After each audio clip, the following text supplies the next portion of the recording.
All right, another question time. Let's get straight into it.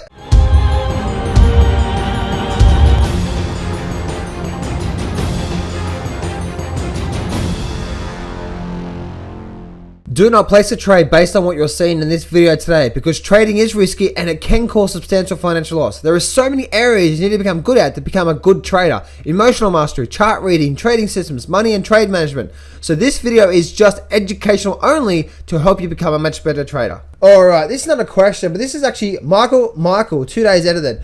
I bought the VIX today too. Okay, because he is obviously responding to a video that I did. He said, I bought the VIX today too. Not that big position, of course. Calls at $18 strike of 16th of November. If it's going near 10, I'll pick up some more.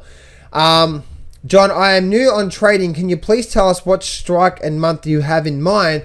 I want to see what your logic is behind so I can understand and make better decisions. That's actually a really good question there, Michael. And why do I say this, Michael, is firstly, you shouldn't place a trade at all without you fully understanding what you're actually doing. Firstly, November, that combination, 18 and November, the 18th strike, 18th strike, and the 16th of November, 18th strike and November expiration, they're both against you already by you putting that trade on. All right, you need to have probabilities on your side.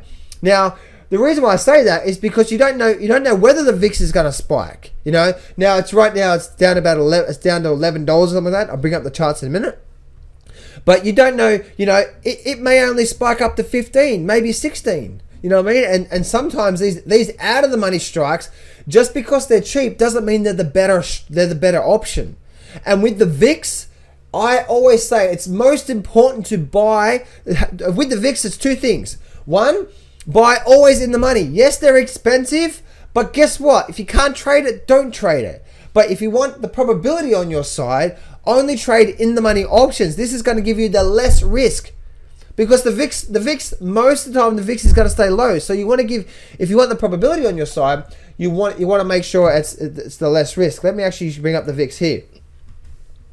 So if I bring up the VIX here, let me just bring up this chart here, and let me just bring up, say, the daily chart.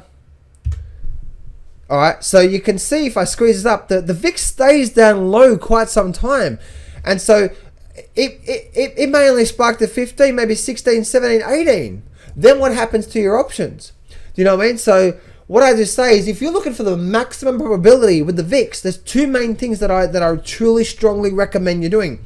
One, buying in the money options. That means they're down here. These are the less risk. These are the less riskier options. That means that the market only, if it goes sideways for a couple months, you're only going to be down maybe 5 or 10%. But if it goes sideways for a couple months, you bought an $18, $20 option, now you could be down 20, 30, 40%. For me, it's all about protecting my bottom line as well too. You know what I mean? So that's actually what you want to be looking at. You want to be looking at that protective mechanism when you're looking at buying the VIX, when it's actually down here. And we could actually get more lows as well too.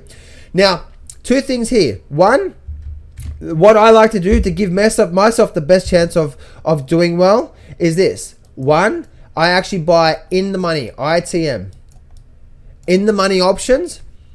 That way I've got less risk, but if the market does run up, I can still get a good reward as well too, but I'm protecting my risk.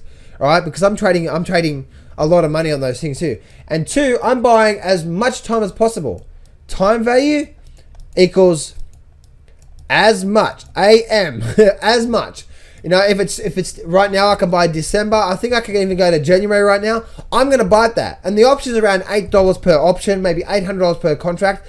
That's what it's going to cost. But if you want to give yourself the best chance with the VIX, this is the VIX trade. This is what you need to do. Out of the money options can work really, really well, but you've got to be buying these in the money options. Maybe even 12, 11, maybe even 10 if you wanted to. But you've got to be buying these in the money options. Yes, they're going to be more expensive, as I said before, but it's all about protecting yourself and buying as much time as possible, because it might take 2 or 3 months for the VIX to spike. It may not spike at all. What is your worst case scenario? See, my worst case scenario is if I'm buying in the money options, and even if the VIX only gets back up to 14, maybe 15, and just continues going sideways like through here, what is my worst case scenario? I'm probably going to be down maybe 5, 10, maybe 15%. That's my risk I'm going to take, depending on how long I actually stay in the trade as well too. Do you know what I'm saying? But I'm always looking at the risk as well too. So if I put on $100,000 position, I know I'm probably only risking, depending on how long I stay in the trade, I know I'm only probably risking maybe anywhere between $5,000 and $15,000 if I place a $100,000 trade.